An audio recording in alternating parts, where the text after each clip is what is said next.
লাও, মেলায় ভর্তা সানা দিয়ে দুদিন ধরে ভাত খাওয়ানো, এখন কি আর মাছ না আনলে হয় বলো দিনি। বাজারের থেকে বড় একটা বোয়াল মাছ আনিছি, আইনে ঝাল ঝাল করে এই বোয়াল মাছের তেল ঝোল আন দিচ্ছি। খায় না কদিনই কেমন হচ্ছে। আরে বাপু দে দে, কবেহিনী ভর্তা ভাজি খাওয়ার তো আর মন যাচ্ছে না, শিগগির দে। আর ধৈর্য সবুর নাই বাপু, খুব খিদা লাগিছে, দে ঘপ করে দে, এক থাল ভাত দে। আরে বাপু থামো থামো, এ না ধৈর্য সবুর করো, এক থাল ভাত না, আগে বিসমিল্লাহ বলে আল্লাহর নাম লে আগে খাওয়া শুরু করো, দে। ওরে বাপরে বাপ, একটা লেবু না হলে হয়?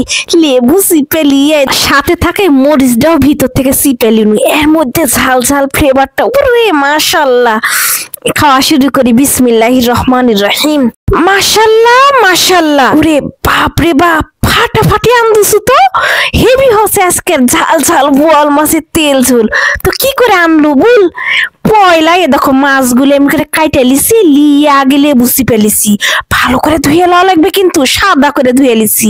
দিয়ে লেবুটা দিলে ভিতর থেকে মেলা আঁশটা গন্ধ মন্দ পালা দৌড় দেয়। তারপরে এনা হলদি, এনা নুন, এনা ঝালের গুঁড়ে, একটা আদা রসুন আর সর্ষের তেল দিয়ে ভালো করে মাখে মাখে মাখে 30 মিনিটের মতন থুয়ে দিচ্ছি। আরে আল্লাহ, বাজারে মাছের যে দাম, তাতে গুস্ত খাওয়াই ভালো, মুরগির গুস্ত এই মাছের থেকে দাম কম। মাছে ভাতে বাঙালি বলে কথা, মাছ না হলে যেন মুখে তৃপ্তি মিটে না, কি করব।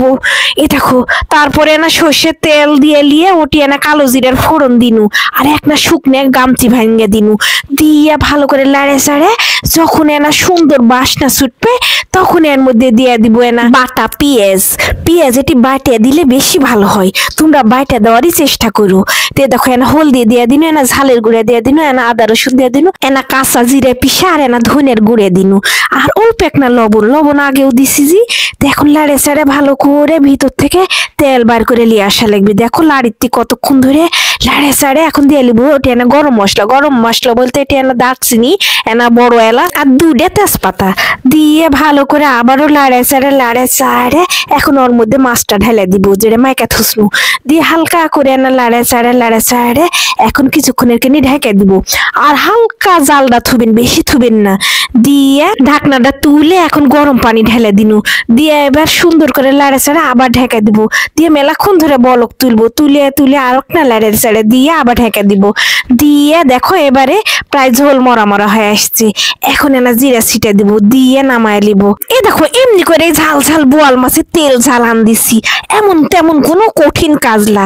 তো ভালো আছে তো, মাশাআল্লাহ খুবই ভালো আছে। এমনি করেও তোমরা একদিন আইন দাও, অবশ্যই অবশ্যই খাবেন। আল্লাহ হাফিজ।